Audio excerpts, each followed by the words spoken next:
자체 회원 중에 이렇게 훌륭하신 분들이 많이 계신다는 걸 다시 한번 공감을 하면서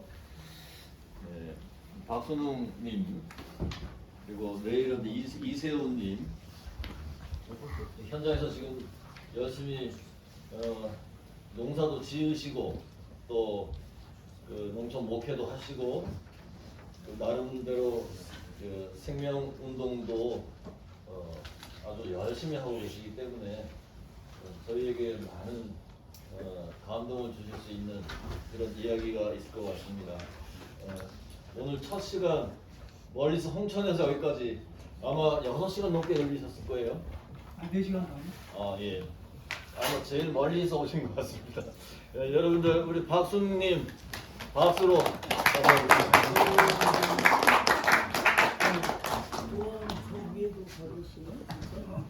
아니 그래도 멀리서 오셨는데 이거 네, 물 주세요, 물. 물? 예, 물 좀 주세요.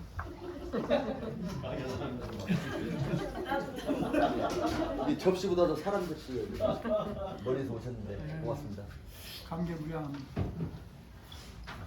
안녕하세요. 저는 박순웅이라고 합니다. 반갑습니다. 제가 5월 달에 양목사한테서 전화를 받았어요. 장수에다가 자리를 잡는데 농작물은 이미 다 심어서 뭐를 심었으면 좋겠냐고. 그래서 심을 수 있는 거는 콩밖에 없는데 그랬더니 그럼 콩 종자를 좀 얻어줄 수 있냐 해서 그래 아예 팔로까지 해줄게. 강화에 있는 콩살이라는 두부 만드는 저희 후배 목사가 있어요. 아주 잘하는 후배 목사가 있어서 아마 그쪽으로 여러분들이 저 콩을 구하고 싶어도 다 전량으로 계약제비로 수매가 되어 있습니다. 눈독 들이지 마십시오. 근데 잘 됐더라고요. 제가 아까 보니까. 그래서 아마 제가 알기로는 6월 초에 저희 몇 사람이 와서 저걸 심었었고요. 거둔 건 또 많은 분들이 거둬서 되게 고마움을 인사를 드립니다. 저는 홍천에 있고요. 그냥 오늘은 농촌 목회, 농촌 교회 이야기를 좀 들려주셨으면 좋겠다고 해서 편안한 마음으로 좀 왔고요. 농촌에 대한 현황이랄까, 또 먹을거리에 대한 정부 정책이랄까 이런 걸 아마 내일 이세호 목사님이 좀 더 정확하게 좀 얘기를 해주실 것 같고 저는 그냥 큰 틀에서만 조금 말씀을 드리겠습니다. 8월 달에 제가 배추를 한 4,500포기 심었어요. 그런데 거둬드릴 거는 1,000포기가 안 될 것 같아요. 해마다 4,000포기 심으면 거의 한 2,500포기 정도는 수확을 하거든요.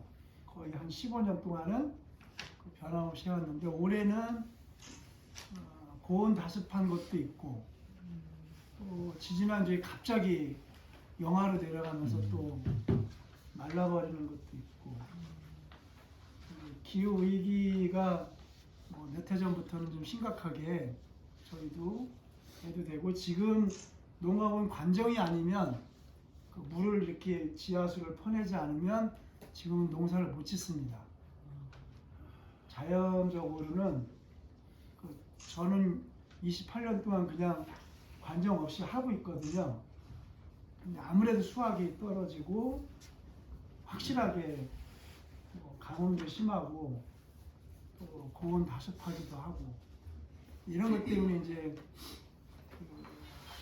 처음에는 병충해가 많아서 잘 좀 그래든지 살려서 한 달 정도로 했었는데 그 다음부터는 또 이제 고온 다습해지고 그러니까 여지없이 무너져 내리는 걸 배추를 보면서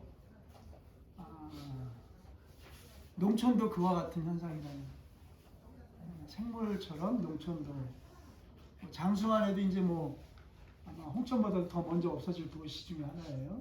인구가 적으니까. 어쨌든 그런 어쨌든 인구 정책의 비율로 정책을 세우는 것을 보면서 좀 안타깝다는 게 있고요. 그렇다면 젊은이들이 좀 내려오면 좋은데 젊은이들이 또 내려온다는 것도 사실 막막하잖아요. 내일 이세호 목사님이 얼마큼 얘기할지 모르겠지만 사실은 할 수 있습니다. 얼마든지 정부가 이건 이제는 정부와 정책적으로 해야 되지 누가 이렇게 뭐 우리가 개인 영성 뭐 이렇게 해서 할 수 있는 거는 이미 저는 넘어섰다는 생각이 들고요. 물론 그 부분도 해야 되지만 구조적으로 할 수 있는 부분들이 많이 있습니다. 우리가 쌀이 자급률이 아마 거의 한 80% 되거든요. 저희 쌀만은. 쌀이 남아서 지금도 저희 동네에도 농협에서 못 받아요. 받질 않아요. 건조장이 꽉 차니까. 사실은 안전한 먹을거리로 할 수 있는 유기농 쌀을 한 가마에 35만 원이라면 예를 들어서 35만 원이라면 일반적인 쌀이 지금 27만 원 정도 하거든요. 그럼 그 차액을 정부에서 해주면 되거든요. 어렵지 않거든요. 기본소득 안 받고 그걸 해달라는 거죠. 예를 들면. 그러면 농약을 치지 않고 화학비료를 쓰지 않고 그렇게 해서 농촌도 살고 교회도 살고 소비자 안전한 먹을거리를 먹게 할 수 있거든요. 안 하는 이유가 있어요. 왜 안 할까요? 한번 생각해 보세요. 안 하는 이유가. 수입해야 돼. 이걸 팔아야 되거든요. 팔고 수입해. 자동차를 팔아야 되고 일정 부분 커트제로 수입을 하니까 안 하는 거거든요. 충분히 할 수 있습니다. 돈은 남습니다. 생각의 인식의 변화가 안 되어지면 전혀 못하는 거죠. 지난해 저희 국가 그 예산 결산이 480조? 거의 480조로 제가 알고 있습니다. 올해 이제 500조가 넘어갔고 600조를 제가 하는데요.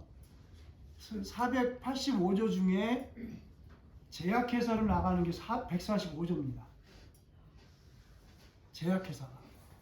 거기에는 농약도 다 포함되어 있습니다. 그러니까 계속 환자는 발생할 거고 제약회사의 마피아의 기득권은 절대로 놓지 않을 겁니다. 그렇잖아요? 파이가 더 늘어나면 늘어나지 줄지 않습니다. 그거를 이겨낼 수 있는 게 하나 저는 농업이거든요. 먹을거리가 자꾸 잘못되어 있고 먹을거리가 오염되어 있기 때문에 병이 오는 거고 병이 오기 때문에 제약회사를 만드는 거고 농약을 만들고 생산 정책으로 해서 이게 얽혀 있는 거죠. 이 고리를 끊을 수 있는 건 농업밖에 없어요. 먹을거리. 그러니까 국가정책의 최우선 정책을 여러 가지 정책이 있을 텐데 그 중에 5위로 물러나도 저는 순위에 우선순위가 안 된다고 생각해요. 일 정책을 먹을거리 정책으로 세워놔야만이 다른 것도 바로잡을 수 있다. 저는 그렇게 믿어요. 굉장히 독불장군이죠. 근데 사실은 그렇습니다. 안전한 먹을거리를 제대로 하면 산업 구조도 바꿀 수 있고 산업 구조를 바꾸는 것뿐만 아니라 병도 바꿀 수 있는 거거든요. 다 아시다시피 병을 고칠 수 있는 거는 먹을거리 외에는 고칠 수가 없어요. 예수 할아버지가 와도 그냥 일부는 할 수 있어요. 저는 그렇게 봐요. 왜냐하면 태초 때부터 그분이 그걸 줬거든요.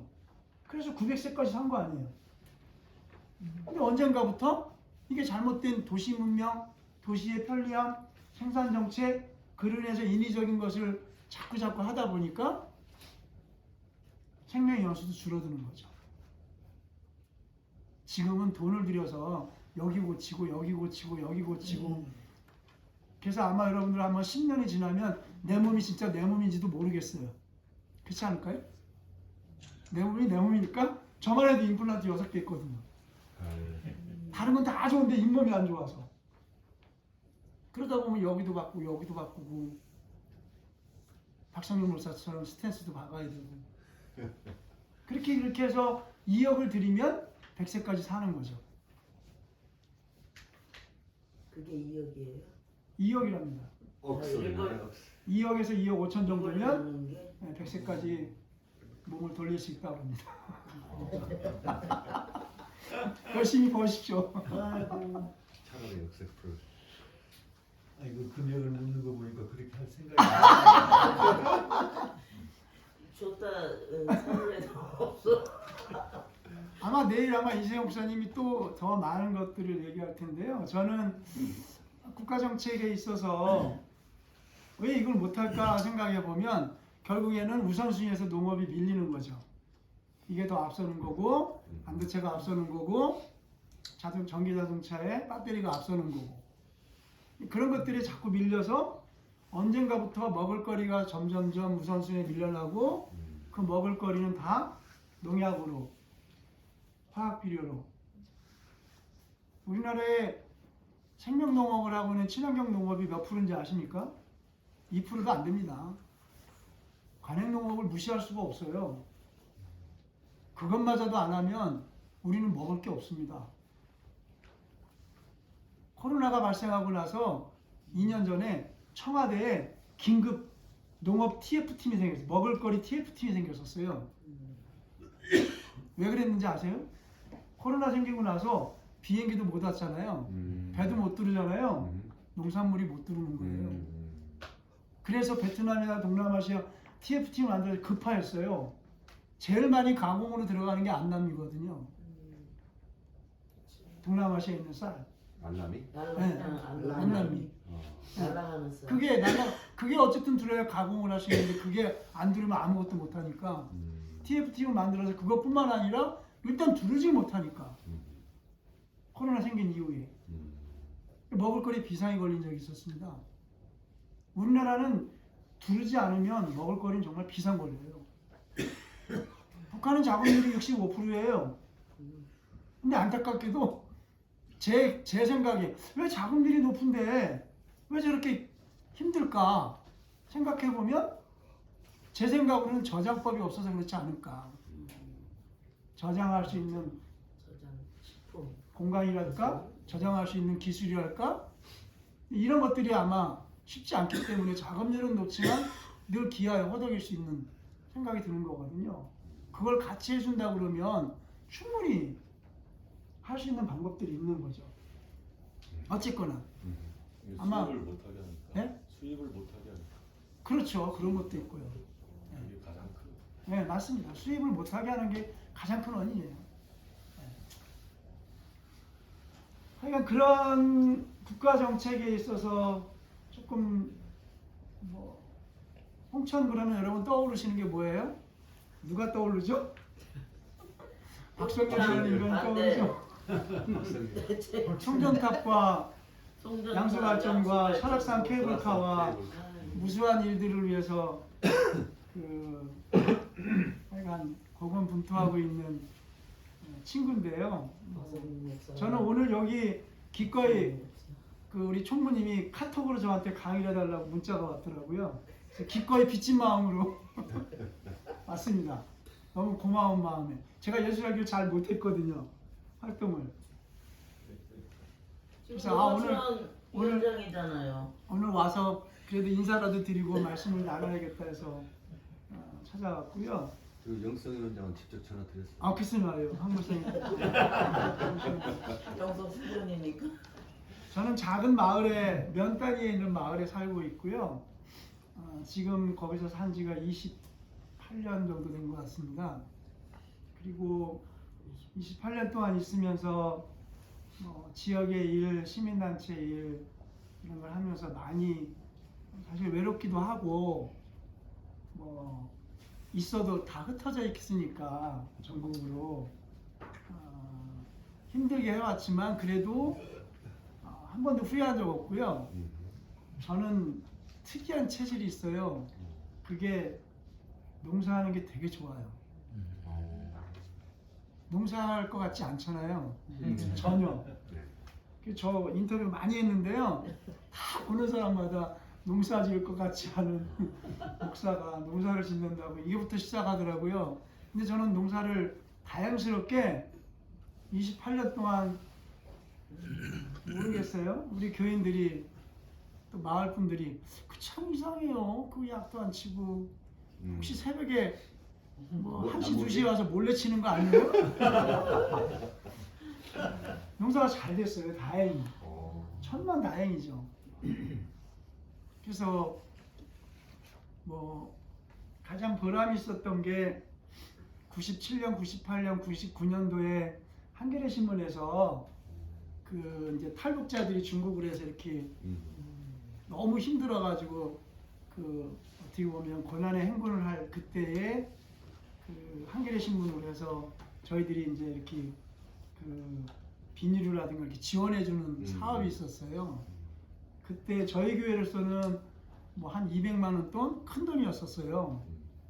그걸 한 3번 나눠서 이렇게 보낸 게 가장 농사 지면서 또 교인들하고 같이 해서 보낸 게 가장 의미가 있었다는 생각이 들고요. 3번째 보내는데 우리 교인들이 막 일부는 몇 명이 막 뭐라 하더라고요. 그럼 새끼들 보내주면 핵무기 만드는데 그걸 왜 보내? 뻔한 시나리오 아니에요. 근데 다행히도 저희 교회 나이 많으신 그게 참 어른이 전 되게 중요하다고 생각이 들어요. 여기도 이제 글을 썼지만 어른들 때문에 사실 거기 있게 된 동기도 있습니다. 어르신 분의 한 분이 일어나셔서 78년도에 강원도에 굉장한 수해가 있었어요. 그때 북한에서 쌀 배급이 내려왔어요. 그래서 그 노인네들 또래는 다 그걸 받으신 기억이 있어요. 이제 잘 모르는 사람들이 이제 그거 가지고 얘기를 하는데 어르신이 일어나서 그거 한마디 하니까 아무도 그래서 야 사실 이제 그분은 제 예배 때만 예배 주일날 하루만 제가 목사고 일주일은 제 선생님이신 뭐 정말 무명이신 이름도 없고 빛도 없으신 분이지만 저희 동네에 한 조그만 동네에 목사들이 한 10명 있어요. 그 중에 한 5명은 늘 그분을 저희 선생님으로 그분이 많은 어록도 저희한테 남기셨죠. 저는 이제 같이 농사를 지면서 어느 날 이제 저녁 늦게 되면 달이 이렇게 그 보름달이 밝게 뜨잖아요. 그러면 대부분 다 이제 오늘도 달 보시면 그럴 수도 있겠지만 달이 밝다 그러죠. 그래서 야 어르신 오늘 달이 밝아요. 그랬더니 그 어르신이 픽 웃으면서 뭐라는 줄 아세요? 아유 목사님도 참 달이 밝은 게 아니라 하늘이 맑은 거죠. 저는 그때 망치 한 대 맞는 줄 알았어요. 달이 밝은 게 아니라 하늘이 맑아야 달이 밝은 거죠. 그러니까 우리는 보는 요 표피상만 보는데 이분은 넓은 걸 본 거죠. 평생을. 근데 농사를 통해서 보는 거죠. 밭에 이렇게 김을 매요. 김 맨다는 건 풀 뽑는 거잖아요. 그러면 이제 고랑을 가요, 같이. 제가 30살 때 왔으니까 그분이 이제 50살 때니까 한참 왕성하신 분 아니에요. 그럼 확실히 뭐 경련도 있으니까 이제 먼저 가시잖아요, 고랑을. 그러면 이제 이쪽 고랑 가서 거의 끝나가고 나는 3분의 2선 가면 이분이 이렇게 돌아서서 다음 고랑으로 가는 게 자본주의 논리예요. 그렇잖아요. 근데 이분은 그렇지 않고 내 고랑으로 오셔요. 내 고랑으로 오시면서 마주치면서 피 웃으면서 목사님 이런 게 같이 사는 거래요. 이런 게 은총이래요. 은혜래요. 이걸 알려주는 거예요. 그러니까 몸으로 해주니까 뭐 할 말이 없는 거예요. 제 후배가 왔잖아요. 이분 돌아가셨어요. 3년 전에. 제 후배가 왔어요. 같이 농사를 져요. 그럼 같이 가요. 내가 당연히 말리 가겠죠. 그러면 이제 가서 똑같이 이제 이렇게 알려주죠. 이게 은총이라는 거야. 근데 재밌는 건 또 뭐냐면 두 번째예요. 그 다음 거랑부터 더 천천히 와. 그래서 너 왜 천천히 했더니 은총을 더 받고 싶다.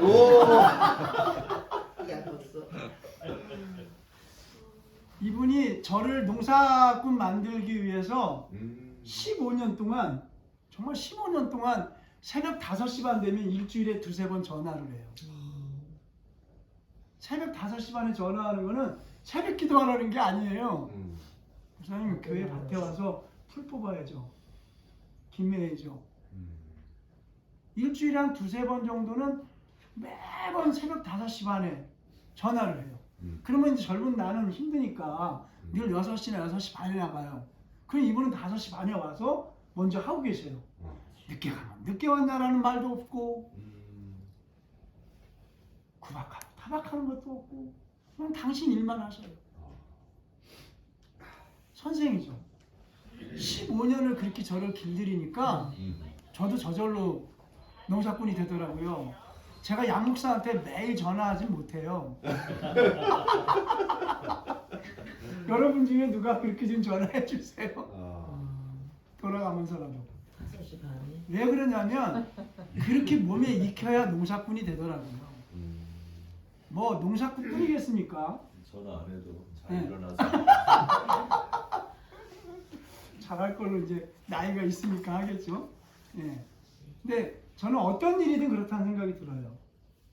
예수하기도 마찬가지고 통일운동도 마찬가지고 단련과 훈련 없이 되는 일은 없는 것 같아요. 근데 그분이 저를 근데 누군가가 그렇게 해주면 훨씬 더 끌어주거나 또 믿어주거나 등 뒤에서 받쳐주면 훨씬 더 쉽지 않을까 하는 그런 생각이 듭니다. 제가 초등학교 4학년 때요. 저희 아버님도 농촌 목회를 하셨는데요. 초등학교 4학년 때 뭘 알겠습니까? 근데 저희 아버지 농촌 목회하는 게 그렇게 마음에 안 들었어요. 왜냐면 교인들이 뭘 이것저것 갖다 주더라고요. 그때만 해도 이제 시골 교인들이 많으니까 이제 뭐 쌀도 갖다 주고 김치거리도 갖다 주고 목회자에게 이제 잘 섬기는 모습이었겠죠. 그래서 어느 날 제가 아버님한테 가슴에 대못을 박았어요. 아버지, 저는 국사 선생하고 싶었어요. 선생질을 하고 싶었어요. 아마 선생 됐으면 해직교사 됐을 거예요. 어쨌거나. 근데 그날 툭 내받친 게 뭐라고 했냐면 아버지, 우리가 뭐 거지 새끼예요? 맨날 의도먹게.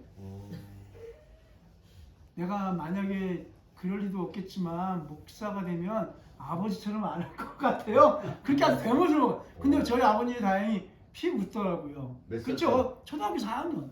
와, 초딩이? 네, 초등학교 4학년. 만약에 조숙했네. 그러고서 이제 어떻게든 신학을 하고 첫 목회를 갔어요. 영월이라는 곳에서 3년을 있고 지금 이쪽으로 온 거거든요. 갔는데 잊어먹지도 않습니다. 91년 1월 4일 날 제가 가고 그 다음 주 11일 날 됐는데 저희 이 조그만 교회에 어른들은 한 5명 됐고 아이들만 한 20, 30명 됐어요. 아이들이 많았어요. 근데 그 아이들 중에 바로 교회 앞집에 할아버지가 계신데 아이는 나오는데 할아버지는 안 나오시고 그 할아버지가 11일 날 둘째 주 지나고서 예배 마치고 나서 쉬고 있는데 문을 두드리더라고요.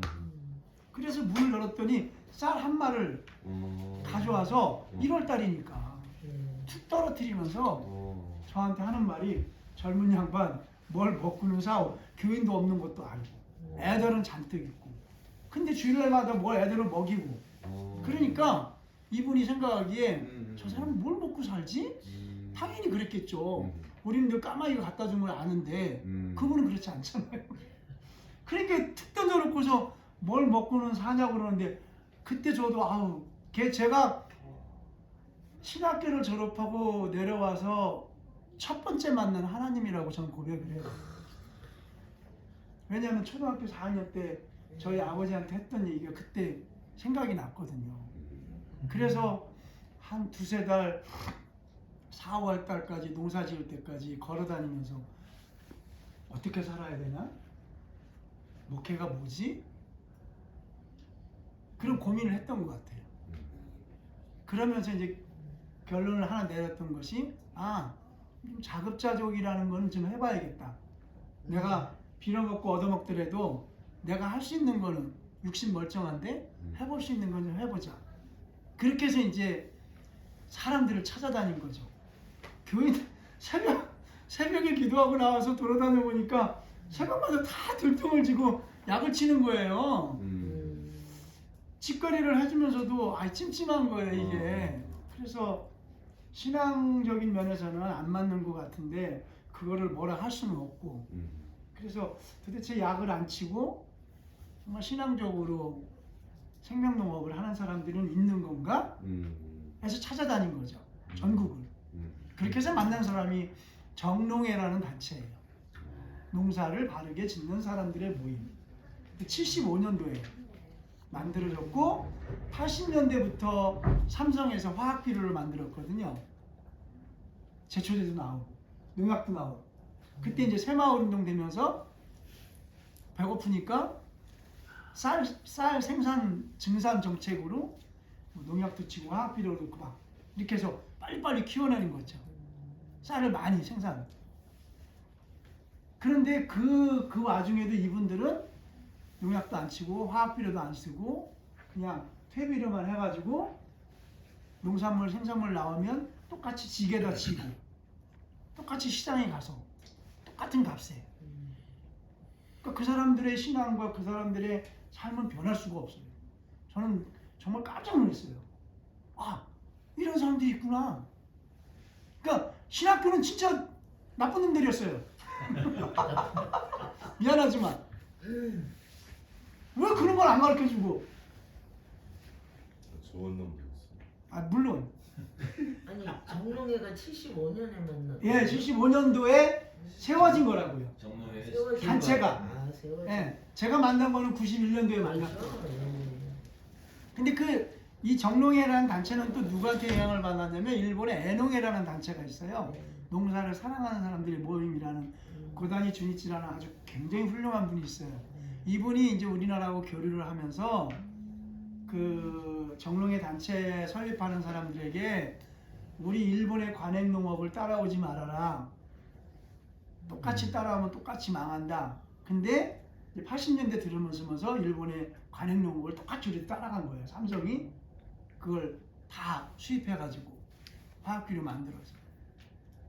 그래서 고다니 주니치라는 선생님이 내가 생명농업이라는 유기농업을 알려줄 테니 그럼 그걸로 우리가 36년 동안 당신들에게 아픔한 것을 용서해 줄 수 있겠느냐라고 절하고서 그러고서 그렇게 그걸 가르쳐 주셨어요. 그게 이제 가장 많이 그 알려진 친구가 홍성의 홍동에 있는 풀무학교에 있는 주영로라는 선생이죠. 그 주영로 선생이 노무현 대통령에게 오리농법을 알려주고 그래서 노무현 대통령이 시골에 내려가서 이제 오리농법으로 친환경 농업을 시작했던 거죠. 어떻게 보면 저는 그 문제의식도 가진 것도 있었지만 그때마다 약간 좋은 분들을 만나게 되는 계기가 됐었어요. 그래서 그분들 통해서 생각도 바뀌고 그리고 현장에서는 이거를 실험을 못해요. 98%가 97%가 이미 관행농을 하고 있기 때문에 책임져 주지 않으면 사람이 영악해가지고요 쉽지 않거든요. 그래서 이제 정말 이렇게 봐가지고 할 수 있는 사람이 있을 것 같으면 권면을 해서 그분 거의 적은 부분 다도 아니고 일부분의 것을 이제 직거래로 장터로 해서 해주기 시작한 거죠. 그래서 현재는 4가정만 해요. 그것도 지금 많이 못해요. 그리고 일반에 한 5가정이 있는 사람하고 그때마다 물건 연결해서 일부는 해주고 있고. 그래서 4가정 만든 게 또 기적이에요. 그렇게 어려워요. 하다가도 포기하고 그러거든요. 처음에 10가정도 했었어요. 근데 나머지 4-5가정은 안 맞는다는 거예요. 힘들고 그리고 병충해가 워낙 강하고 그리고 수확도 안 나오고 그러니까 어렵다는 거죠. 근데 나머지 4가정은 그나마 신앙적인 마인드로 따라와줬고 또 거기에 제가 책임을 다해서 해주고 그래서 그분들은 변함없이 배추가 한 번 10,000원 한 적이 있었어요. 그렇지. 네, 배추가 한 9,000원, 10,000원 한 적이 있었어요. 그때도 이분들은 3,000원에 내놓은 거예요. 그래서 저희가 2,000원을 더해서 5,000원으로 2,000원 보상해서 5,000원 해준 거예요. 배추가 700원 할 때가 있어요. 700원. 그래도 우리는 3,000원을 해줘요. 오. 그러니까 가격 안정제라는 거죠. 그렇죠. 뭐에만 전념하라는 거예요. 농사만 해주십시오. 나머지는 저희가 할 수 있도록 하겠습니다. 지금 농촌이요, 다 생산도 해야 되고 유통도 해야 되고 계산도 해야 되고 이게 너무 힘든 거예요. 스마트 하지만 스마트 농업은요, 스마트 개발하는 업자만 돈 벌게 해주는 거예요. 실제로 농사꾼한테는 혜택이 별로 없어요. 물론 좀 있을 수는 있죠. 그거에 비하면 훨씬 더 많은 게 개발하는 사람들이 다 얻어가는 거거든요. 저희는 스마트 농업을 원하는 게 아니라 유통 구조 개선을 해라. 오히려 유통 구조 개선을 정확하게 하고 유통 구조 개선을 통해서 농민들에게 얼마만큼 혜택을 줄 수 있는 걸 데이터를 분석해서 설득력을 주면 우리는 그 일을 할 수 있다. 그게 훨씬 낫죠. 스마트 농업은 농업대로 한다 하더라도.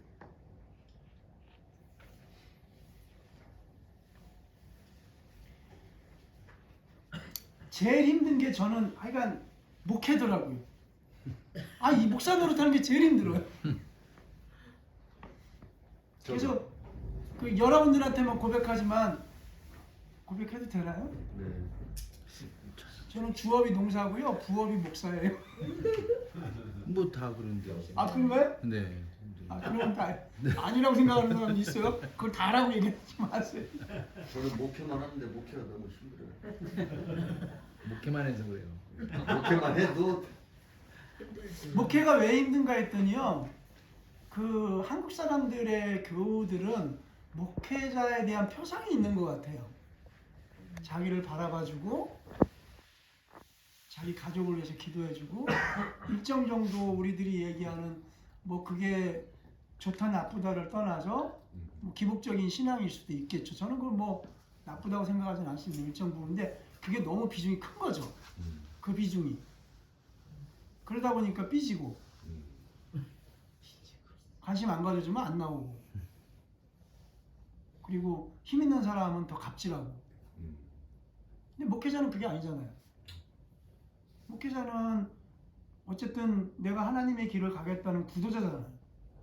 물론 교우들도 그렇게 해야 되는 거고, 거기에 같이 협력하는 관계가 돼야 되는데, 전 그래서 점점점 우리 후배들도 보면 목사의 기능 역할을 하는 듯한 느낌이 들거든요. 목사로서의 위상이 아니라, 목사라는 말도 좀 그렇고 하여간 구도자로서의 가는 위상이 좀 우리 예수 살기에서도 새롭게 좀 정립을 했으면 좋겠다는 생각이 들어요. 그래야만 교인들도 그에 따라서 성숙하게 같이 병행해서 갈 수 있지 않는가. 역할이 다른 거잖아요, 사실은. 다 역할이 있는 거지 무슨 지배 구조는 아니잖아요. 상하 구조가 아니고 수평 구조 속에서 역할인데, 그걸 어떻게 같이. 표충 종교 아닌데. 네? 표충 종교 아닌데. 아니 이제 일반적인 지금 농촌 교회는 굉장히 그렇거든요. 가부장적인 것도 많고 실질적으로 그럴 겁니다. 아마 7, 80%는 아마 그럴 거예요. 1, 20%나 돌연변이지. 네. 다 공감하잖아요. 예. 네. 그런 면에서 목사 노릇하는 게 제일 힘든 것 같아요. 제가 그렇게 못하진 않아요. 제가 착하게 생겼잖아요. 네. 아니 잘하실 것 같아요. 왜 저 잘하는데도 저는 목회 체질은 아니다라는 생각이 드는 거예요. 그래서 잘하시는 거예요. 그래서 그 쫓겨날 뻔도 했어요. 처음으로. 5년 전에 목회를 그만둘까 생각을 했어요. 8가지 조항을 써왔더라고요. 동명교회에서요? 네, 교우가 8가지 조항으로 써왔어요. 제가 이제 성만찬을 이렇게 한 달에 한 번 하는데, 성만찬의 맨 마지막에 성부와 성자와 성령의 이름으로 비나이다 이렇게 이제 마지막 기도를 해요. 근데 그 비나이다를 가지고 이렇게 걸었더라고요. 그래서 뭐 지방에 그 노회장도 불러서, 우리 장로를 많은 노회장이죠. 저희는 감리사라고 합니다. 불러서 이제 교인들의 의견도 듣고. 그래서 한 친구가 자꾸 이제 그거 가지고 얘기를 하니까 저는 어른들이 정말 중요해요. 저희 교회 나이 많으신 어르신이 손을 들고 일어나서 그 권사님 저는 성만찬 할 때 우리 교회 목사님이 성부와 성자와 성자이신 우리 주 예수 그리스도의 이름으로 비나이다라고 들었는데 권사님은 비나이다를 누구한테 비나이다로 들었어요? 이렇게 얘기해 주더라고요. 제가 얘기하면 씨알도 안 먹혀요. 그렇잖아요. 근데 어르신인 교우가 권사님은 나는 그렇게 들었는데 권사님은 그러니까 이분은 이거를 이제 비나이다 뭐 부처님에게 비나이다 뭐 무당의 비나 이걸로 이제 환영한 거겠지. 환상. 그러니까 그건 잘 모르겠고요. 비나이다가 싫어요. 그래서 제가 목숨 걸 일 없잖아요. 거기다가 뭐 비나이다에다 목숨 걸 일 있어요. 그럼 내가 그럼 앞으로 기도하겠습니다. 내가 우리 주 예수 그리스도의 이름으로 기도합니다. 하겠습니다. 정치적인 설교를 좀 하지 말았으면 좋겠대요. 좀 구체적으로 정치적인 설교가 뭡니까? 그랬더니 그 골프장 반대하는 거는 이해합니다. 지역민들을 위해서 애써주시는 거니까. 그런데 그걸 제기하는 분이 누구냐면 그 철도 공사에서 일하시고 은퇴하신 분이에요. 근데 이분이 이제 국가 철도공사잖아요. 공무원이시잖아요. 그러니까 이분이 하시는 말씀이 제주 해군 강정기지는 국가정책이 아닙니까? 그래서 국가정책은 맞겠죠. 그런데 그거에 따른 폐해라든가 그거에 따른 것을 제가 자세히 설명 못 드린 게 먼저 죄송하고요. 그걸 한번 나중에 자세히 한번 설명을 드릴게요. 그래서 그걸 따로 만나서 이렇게 저렇게 설명을 드렸어요. 제가 전혀 이렇게 때로 싸움꾼도 되는데요. 싸움꾼은 군수하고만 싸우고요. 교인들하고는 절대 안 싸워요. 잘 설명을 해드렸더니 아 그런 게 또 있겠군요. 저희 교회 빔 프로젝트가 없어요. 그러니까 도시에서 큰 금강운수라는 버스 회사를 운영하는 분이 사장님이 은퇴하고 왔어요. 근데 어느 날 이제 그게 불편했나 봐요. 도시교회 가면 이게 잘 돼 있는데 농촌교회 오면 이게 불편하니까 목사님 그거 제가 좀 기증할 테니 하면 안 될까요? 근데 제가 기계치예요. 경운기하고 차 운전밖에 못해요. 그래서 저는 그때마다 직문즉답하지 않아요. 그러면은 어르신 제가 다음 주에 연락을 좀 드릴게요. 일주일 동안 밭에서 일하면서 생각을 해보는 거죠. 근데요, 기가 막힌 게 생각이 떠올랐어요. 주일날 아침에 올라가서 예배를 하는데 찬송가 몇 장입니다. 그럼 찬송가를 피더라고요. 일독서 구약이 어디입니다? 찾더라고요. 복음서 어디입니다? 서신 어디입니다? 제가 교인들이 이렇게 어르신부터 다 젊은이들까지 성서를 찾는 걸 보면서 제가 깜짝 놀랐어요. 저도 그분 오신 지 10년 만에 그걸 깨달은 거예요. 그래서 순간적으로 이 어르신한테 이따 할 말이 있겠구나. 예배 마치고 나서 어르신한테 그랬어요. 어르신 프레젠테이션 이 빔 프로젝트를 좀 기증해 준다는 고마운 뜻은 제가 알겠는데 제가 오늘 놀라운 걸 봤어요. 뭔데요? 제가 오늘 이렇게 교인들이 다 찾는 걸 봤어요. 책장 넘기는 소리. 책 넘기는 소리뿐만 아니라 찾는 거. 제가 그거 보면서 신앙을 좀 이렇게 찾아가는 연습도 해야겠다. 가만히 앉아서 다 해주는 거. 그럼 1시간 영화 보고 헌금 8,000원 내고 가는 건가? 그건 아니잖아요. 또 헌금이면 또 8,000원이에요. 영화 관람이 8,000원입니다. 만 원인가? 14,000원입니다. 14,000원. 내가 간 지가 오래돼가지고. 시골은 8,000원. 우리는 5,000원. 우리는 경로대. 제가 말씀드린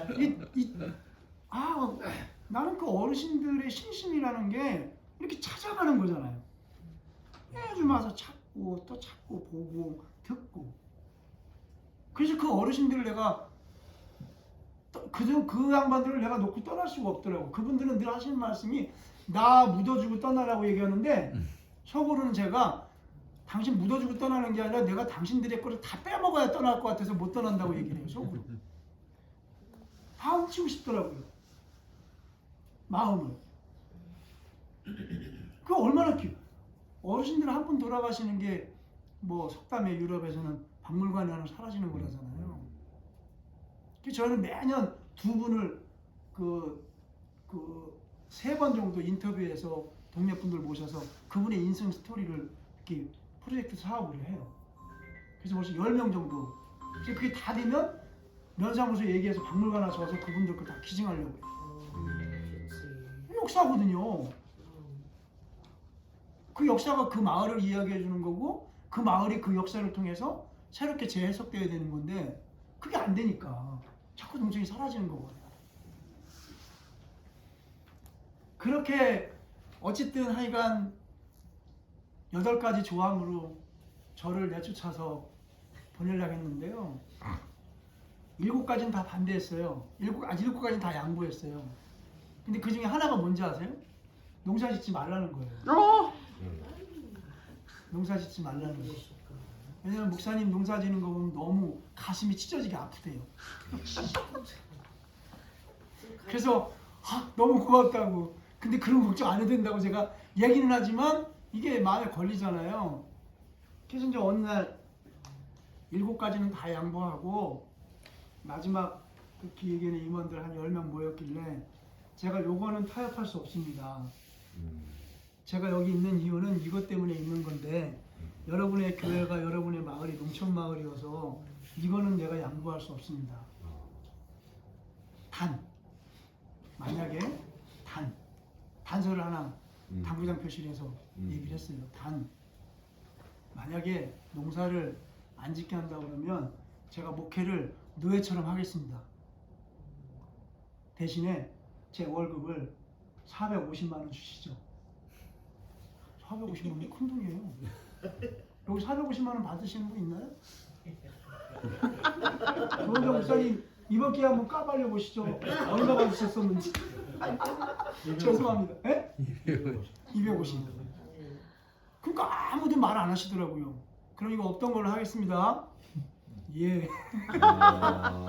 사람이요 인간 승리. 다 내주더라도요 마지막 하나 자기가 가지고 있는 거는 너무 안 돼요. 뭐 그것도 내려놓으면 더 좋죠. 어쨌든 그래서 근데 가슴이 아파요. 그 친구가 이제 교회를 한 지금 1년 6개월 동안 못 나와요. 근데 마을에서는 늘 만나죠. 만나면 저를 보면 깍듯하게 인사도 하죠. 그 밀양 할머니들이 막 힘들고 어려울 때 저희는 골프장 할 때고 밀양 할머님들이 뭐 위로 방문차 저희로 왔어요. 그리고 당신들도 힘드니까 힘을 얻으려고 저희 동네 오셨어요. 근데 이제 마땅하게 이 모임 장소가 없는 거예요. 한 30명 정도 오셨는데 저희끼리 하면 한 5, 60명 모이니까 그래서 저희 교회를 빌려줬어요. 근데 그날 마침 제가 또 그 시간대에 잠깐 이 볼일 보러 나갔다 들어왔어요. 난리가 났어요. 그 중에 이제 몇 분이 아마 보셨나 봐요. 시국 강연회처럼 했던 것 같아요. 그게 이제 소문이 나가지고 이분이 이제 그거 때문에도 저를 이제 내쫓으려 한 거죠. 근데 이제 얼마 전에 송정탑 그분 그 집 앞으로 지나가요. 그래서 군수를 불러다 놓고 500명 군민 집회를 했어요. 그리고 허필원 군수에게 송정탑 건설 백지와 도장 찍어라. 근데 이놈이 도망가서 집무실로 들어갔어요. 그래서 우리가 쫓아 들어가가지고 문을 잠궈놓고 공무원 양식으로 해가지고 도장을 받았어요. 그리고 나오는데 맨 앞에 머리띠 송정탑 백지화 띠 두르고 우리 교회 그 권사가 소리 지르고 있더라고요. 백지화라 백지화. 제가 딱 나왔는데 자기 문제에 있어서는 아주 치열한데 공동체의 문제에 있어서는 엄청나게 빈약한 거예요. 교회가 그래요. 교회가 그런 저런 거를 다 이렇게 저렇게 과정들을 경험하다 보니 이제는 남을 교회만 남았어요. 그래도 저희 교회 커요. 한 30-40명이니까 적은 숫자 아니에요, 시골에서는. 그리고 30-40명이 있지만 또 거기 내려온 저희 후배들이 한 20-30명 있어요. 걔들 보고 교회 나오고 안 나오는 건 니들이 알아서 해라. 근데 우리 마을에 내려오려면 하나 조건이 있다. 마을 일을 해야 된다. 어떤 일이 있어도 마을 일은 만약에 못하면 보고하고 가라. 그래서 마을 일은 다 해요. 그러니까 마을 사람들이 저 사람들 교회에서 소개해서 온 사람들이래. 어디가 높아지는 거예요? 교회가 높아지는 거잖아요. 근데 그걸 잘 못하더라고요, 일반 목회들이. 마을에서 구석구석에서 되어지는 일들을 같이 공유하고 함께하고. 저는 농촌 마을뿐만 아니라 도시도 마찬가지라고 해요. 지역과 마을을 정확하게 보고 정확하게 같이 공유하고 이걸 할 때만이 교회로서의 위상이 있고 목회자와 평신도들로서의 위상이 있다는 생각이 들거든요. 하나 제가 조금 저희하고는 좀 관계없을 수도 있지만 농촌 목회자들, 도시 목회자들이 교회 목회를 이렇게 하고는 있지 않을까라는 이해가 하나 있습니다. 이 친구가 새벽 기도에 나왔어요. 새벽 기도를 저희가 안 하거든요. 새벽 3시 반에 와서 불을 다 켜고 기도를 했나 봐요. 저희 막내가 아빠 교회에서 누가 기도하시는 것 같아요. 그래서 나가보니까 그 현관문에서 이렇게 본 거죠. 교회 현관문에서.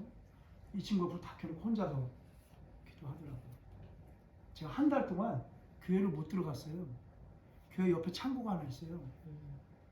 똑같은 시간에 나도 나와서 그 창고에 가서 쭈그리고 앉아가지고 목사가 쭈그리고 앉아가지고 같이 이제 기다리는 거예요. 그럼 이 친구 가면 이제 그때 나도 들어와요.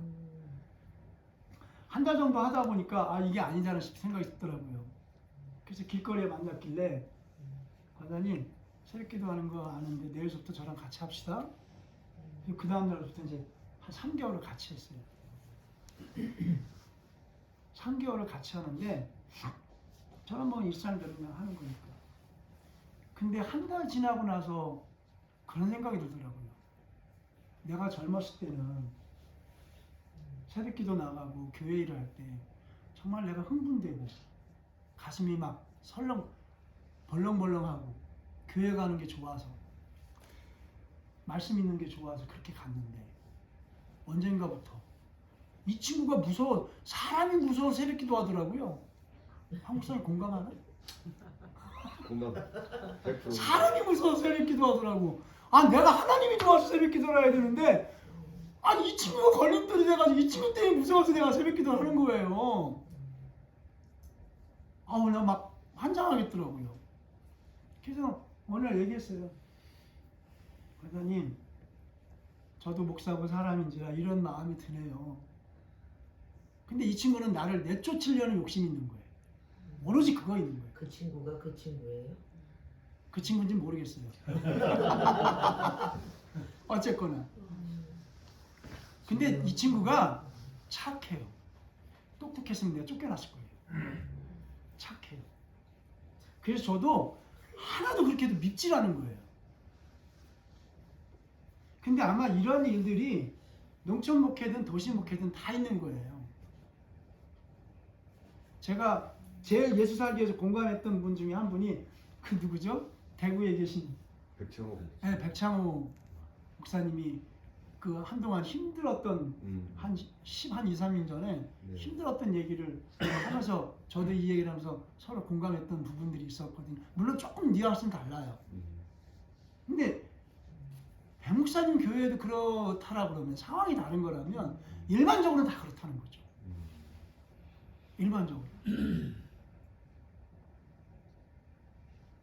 농촌 목회가 도시 목회하고 별 다를 바 없는 상황에서 저는 그나마 버틴 거는 양 목사하고 오랫동안 같이 이제 친구를 지내고 함양에 있을 때부터 이야기를 나누면서 화두를 잡은 게 생명과 평화였어요. 저희 농촌 목회자들은 생명, 영성, 공동체라는 걸 타이틀을 잡았던 거고, 그 생명은 저희는 거룩한 말씀이 있다면 거룩한 먹을거리가 있다. 그 먹을거리부터 바로 잡자. 그래서 생명이라는 단어를 찾게 된 거고요. 평화라는 단어도 농업하고 같이 돼 있습니다. 도시에서만 평화를 쓰는데요. 평자가 공평할 평자잖아요. 화자가 벽시변이에요. 벽시변이 입구거든요. 쌀을 먹는데 혼자 먹지 말고 공평하게 먹으라는 게 평화거든요. 그렇다면 생명과 평화라는 이 화두가 하나님의 아들이 오셨다 그러면 저는 그건 농업이다. 농이다. 농사다. 아버지는 농부라고 그랬잖아. 그러니까요. 네, 그러니까. 그러면서 이제 농촌에 있는 교우들 거, 저희 동네 네 가정, 그리고 전국에 이제 90년대 넘어서고 2000년대 들어서니까 생협이라는 것들이 생겼어요. 소비자 생활협동조. 여러분들이 아시는 아이쿱의 자연드림, 한살림, 둘에, 그 다음에 이제 마지막 아이쿱에서 나와가지고 한 게 여성민우회라는 단체가 한 행복중심이라는 생협이 있어요. 도시에만, 서울에 문교로만. 이 네 개 생협이 지금 한국에는 있어요. 근데 요건 늦게 출발했고요. 요 세 개가 2000년대 들어서부터 인원이 확 늘어나기 시작해요. 조합원들이. 그러면서 저희가 준비한 게 뭐였냐면, 그럼 우리도 어쨌든 생산자들을 모아보자 했는데, 이 아이쿱의 자연드림, 한살림, 둘에 여기만 해도요 중농 이상해야 들어가요. 중농. 최하 4-5천 평 이상을 해야 여기에 물건을 댈 수 있어요. 왜냐하면 매장이 100개가 넘다 보니까 조그만 거 매입해가지고 할 수가 없는 거예요. 1년 내내 돌려야 되니까. 그러니까 몇 군데 큰데 지금은 더 많죠. 지금은 거의 뭐 중쪽에서도 좀 더 높이 있는 농사를 져야만이 물건을 대줄 수 있는 거예요. 근데 가만 보니까 우직하게 농촌교회에서 나름대로 신앙생활을 가지고 자기는 이게 신앙의 본분이라고 생각해서 생명농업을 하시는 분들이 있는데 다 소농인 거예요. 다 어려운 분들. 예수 살기가 한 좀 많으면 정말 소농을 살려주고 싶어요. 소농을. 우리 몸이 건강하려면 어떻게 돼야 돼요? 심장이 튼튼해야 돼요? 대동맥이 튼튼해야 돼요? 아니에요. 모세혈관이 건강해야 돼요. 실핏줄이 잘 돌아야 된다고요. 작은 게 다 돌아야 대동맥도 심장도 커지는데 이거는 다 죽이고 이것만 살리는 상황은 꼴이 돼버린 거예요.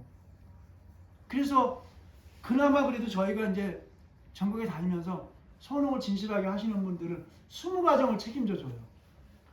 20가정. 아주 미약하죠.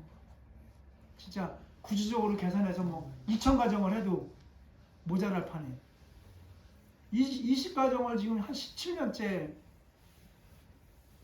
처음에는 뭐 외상값도 뭐 한 달 밀어서 주는데 지금은 딱 일주일 만에 다 줘요. 그게 1000만 원이든 2000만 원이든 일주일 만에 다 줘요. 그만큼 그 도시 조합원들이 저희에게 설득이 된 거예요. 아이쿠, 한살림, 둘에 여긴 큰 농장들이다. 거기도 돌려야 되지만 저는 저희 같은 생협이 많았으면 좋겠어요. 저희 같은 생협이 100개만 있으면 아이쿱과 한살림도 건강해지고 저희도 건강해질 수 있거든요. 그에 따라서 소농도 20명이 아니라 200명, 2000명이. 여기도 소농이거든요.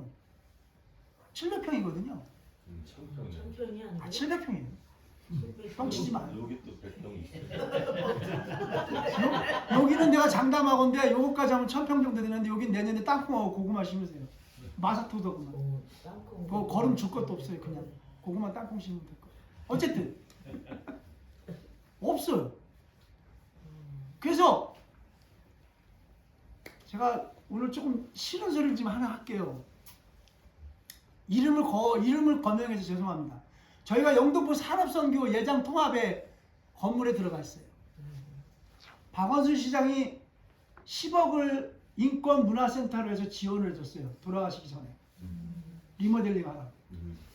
그 이후에 지원금을 더 받아서 역사관을 만들려고 해서 2, 3억을 더 받고 영등포 예장통합 노회에서 2억 정도 모아서 15억인가 16억에 싹 리모델링을 다 했어요. 그래서 매장을 대서 내일 오픈을 해요. 맞아. 장터를 해요. 그래서 저는 새벽에 내일 올라가요. 근데 내일 오후 2시에 긴급 이사회를 해요. 왜요?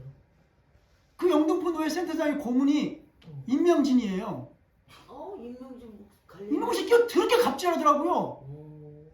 몇 번 갑질하는 걸 제가 참았어요. 아마 몇 년 싸울 것 같아요.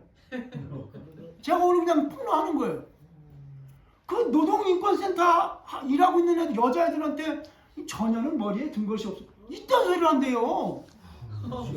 요즘 시대에 안 되는데. 몇 번 제가 얘기 들으면서 양아치, 상양아치예요. 그러니까 한나라당 들어가가지고 정치판에 있는 놈들하고 양아치도 안 해가지고 걔들하고 이길 수 있겠어요? 위원장 하는 게? 저희 상무이사가 이랜드에서 노동조합을 만들었던 친구여서 나갔던 친구예요. 박성수하고 싸웠던 친구인데 배제서. 카트라는 영화가 있어요. 카트. 그 카트라는 영화가 그 친구들에게 만들어진 영화인데 여기 있는 친구들, 영등포 산업선교에 있는 총무들이 이 친구들이 다 17년 동안 그렇게 다 한 거예요. 적폐는요, 제가 보니까 가장 내부에 있어요. 외부에 있는 게 아니더라고요. 저 깜짝 놀랐어요. 얘기를 계속 듣기만 했었지. 저희 상무이사도 60대는 장로인데 이놈 저놈 그러고. 그래서 목사님, 저 장로고 감리교 장로고요. 목사님한테 내가 이놈 저놈 소리 들을 수 없습니다. 라고 한마디 하니까 그때서 좀 숙이더래요. 말을 안 하는 거예요 그동안. 안 되겠네. 무슨 그런 인간이 있어? 맞아. 실수해도. 어쩌면 저희가 장기적으로 싸울 수도 있어요. 예수설교 올 수도 있어요. 저는 바뀌어져야 된다고 봐요. 그렇게 노동자들을 위해서 애쓰고 노동자들을 위해서 힘쓰고 노동자들 고생한 그 친구들을 위로해 주지는 못할 망정. 그걸 잘했어요 다. 지금 와가지고 막 깽판을 부리는 거예요. 저거 다 간판 띠라고. 생협이 무슨 협동조합이냐고. 쿠팡이 하면 되지. 이딴 얘기나. 저는 산들학교도 마찬가지지만 정말 저는 이해할 수가 없어요. 작은 것들을 성서에서 보고 그렇게 수십 년 약한 자들을 대변했다고. 그래서 저는 임명진 씨는 정말 노동자들의 등을 피를 빨아가지고 저는 한나라당 위원장까지 했다고 생각해요. 너무 안타깝더라고요. 저희가 이거 리모델링 하는데 1억이 들어갔거든요. 저희가 1억을 진짜 피같이 모은 돈이에요. 1억은 저희 생협으로서는 10년을 제가 모은 거거든요. 그거를 리모델링을 잘했어요. 근데 그 리모델링 하기 전에 제가 이런 얘기했어요. 저희 상무하고. 야 배상무, 야 우리 할 만큼 했지 않니? 한국 생협에서 아이쿠이든 한살림이든 다 조합원들 출자금을 내거든요. 출자금을 반환해 줄 생협 하나도 없어요. 그렇죠. 4개 생협 중에 하나도 없어요. 왜? 다 썼기 때문에. 받은 없어요. 적도 없어요, 진짜. 저희 1억을 모았길래 야 한국에 이런 생협도 있다는 걸 한번 제가 교만한 마음에 한국에 이런 생협도 있다는 걸 한번 알리자. 우리가 여기서 그냥 정리하자. 어차피 편의점도 이제는 유기농산물 할 거야. 편의점도 해요. 돈 되면 합니다. 여기서 우리 정리하고 출자금 다 한 명도 빠지지 말고 출자금 다 주고 한번 깨끗하게 정리하자. 아 그게 후회돼요. 임명진 저지랄하는 거 보니까 아무도 못 막더라고요. 아무도. 어떻게 보면 잘못 걸렸죠. 저라는 인간도 잘 모르고 저 인간이 저러는 거고 저희 배재석이라는 장로도 잘 모르고 저지랄하는 거거든요. 몰랐지. 나이 77 어른한테 제가 죄송하지만 사람도 아니에요. 내가 보기에는 다 여성 노동자들 첩취해가지고 제가 보기에는. 근데 그렇게까지 생각을 했어요. 정리하려고. 근데 눈물이 앞을 가. 내가 일주일 동안 울었어요. 눈물을 앞이 가리고 이거 정리를 못한 이유가 있어요. 그게 뭔지 아세요? 농사 짓는 분. 20명 생산자들이 눈물이 앞을 가리더라고요. 저 일주일 동안 진짜 울었어요. 그 사람들은 우리만 의지해요. 죄송하지만 영월의 동강에서 포도를 생산하는 분이 있는데요. 포도를 생산해서 한 박스 우리한테 납품하는 게 25,000원을 드려요 우리가. 그래서 25,000원, 6,000원을 팔아요. 그렇게 해서 한 800만 원, 1,000만 원어치 팔아줘요. 그럼 그 사람이 2,000만 원 정도 생산을 하면 나머지 500만 원어치 팔고 500만 원 못 팔아요. 다 못 해줘요 우리가. 그나마도. 그럼 그 500만 원을 어디로 갖다 주는지 알아요? 농협에 갖다 줘요. 우리가 25,000원에 매입하는데요. 농협에 얼마나 매입하는지 아세요? 9,800원이에요. 그 생각하면요 눈물이 앞을 가려. 친환경이고 뭐고 농협에서는 그러지 않거든요. 그냥 일반가로 받는 거예요. 그렇게 살아오신 거예요 이분도. 그러니까 그분은 우리한테는 우리도 그분이 귀한 거고 그분도 우리가 귀한 거예요. 그렇죠. 그런 선홍들이 20가정 있는데 그걸 놓을 수가 없더라고요.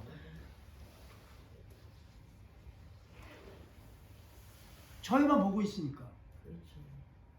또 저희는 어떻게 해서 이렇게 만들어 놓은 건데 그분들 그래서 용기를 내서 사실은 리모델링을 저희는 뭐 할 거예요. 잘 할 거예요. 걱정하지 마세요. 문제는 이제 저 고문이 저희 배장로가 악한 생각을 하더라고요. 우리가 2023년까지 계약이 돼 있어요. 그러니까 내후년까지 계약이 돼 있어요. 2년 넘었네. 그 양반이 77세예요. 아 그때까지 살겠어요? 야 악담하지 마. 네가 먼저 갈 수도 있어. 그런 얘기 하지 마. 희순해 올해 그럼 77세면 아니 그걸 젊은 애들이 열심히 잘했으면 와서 그렇지. 야 기특하다 애썼다. 근데 요건 좀 이렇게 하면 좋겠지 않니? 그럼 저희도 충분히 그거 받아들이죠. 그걸 왜 못 받아들이겠어요?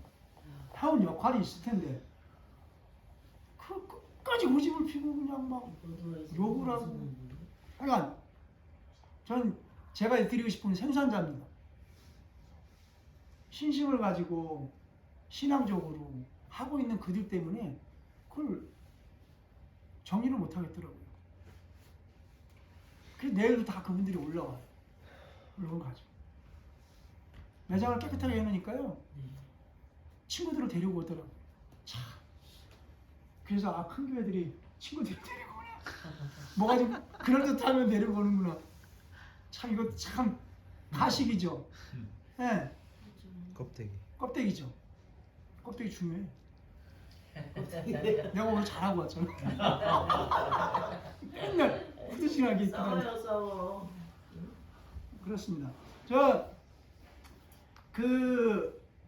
저는 마지막으로 이제 팬데믹 상황이잖아요. 그리고 기후 위기라고 그러잖아요.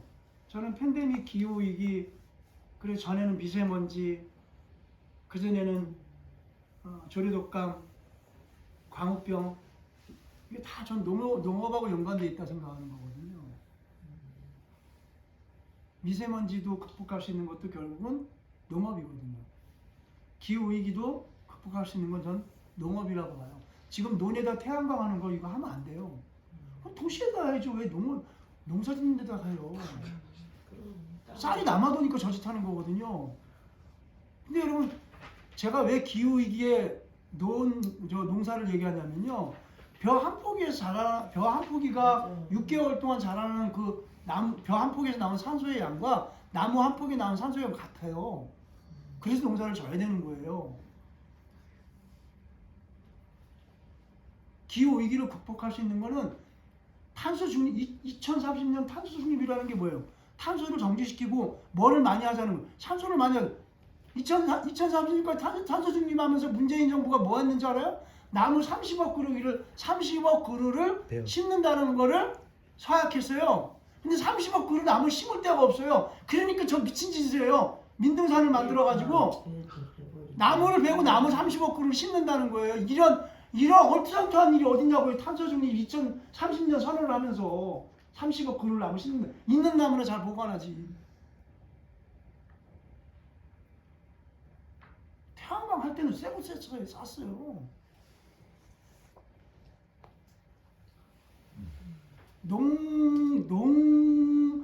농과 임업이 어떻게 보면 굉장히 좋은 자원이고 자산이고 지구를 살릴 수 있는 건데 산업구조에서는 그렇게 보지 않는 거죠.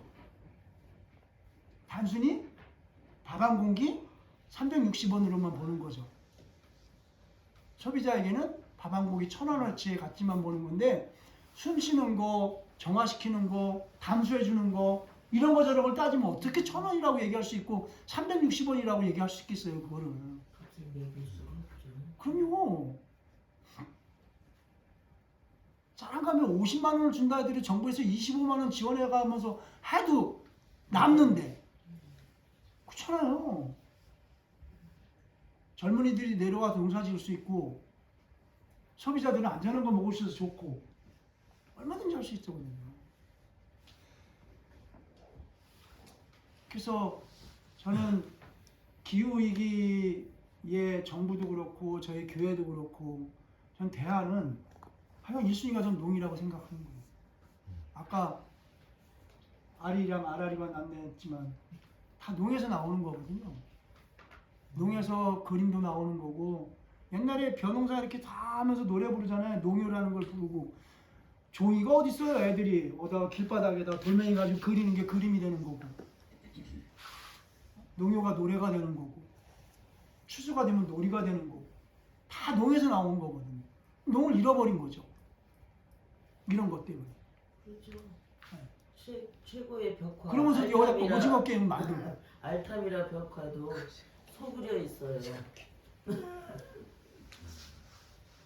그 하여간 제가 뭐 이렇게 말씀 장황하게 드렸습니다만 농촌 마을, 농촌의 교회, 농의 가치 이런 게 하여간 정부도 그렇고 교회도 그렇고 일순위로 두지 않으면 희망이 없다.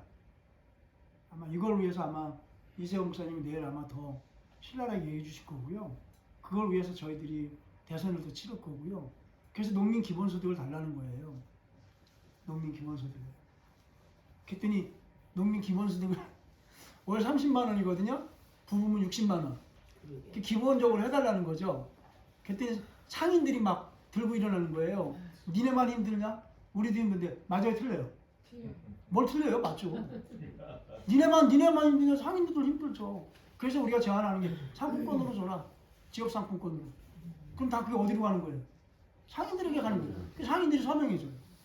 서로 윈윈할 수 있는 걸 생각하면 되는 거예요. 얼마든지 있어요. 왜? 우리가 그런 지혜를 줬거든요. 방법은 없는 게 아니에요. 그걸 할 의지가 있냐는 거죠. 의지가. 저 2층에 있는 김문동 목사님 기성총회에서 지금 이런 안들을 좀 힘있게 좀 발휘해줬으면 좋겠어요. 우리 관리는 성은 힘들어서 안 될 것 같아요. 마치겠습니다. 감사합니다. 이 4시간 갖고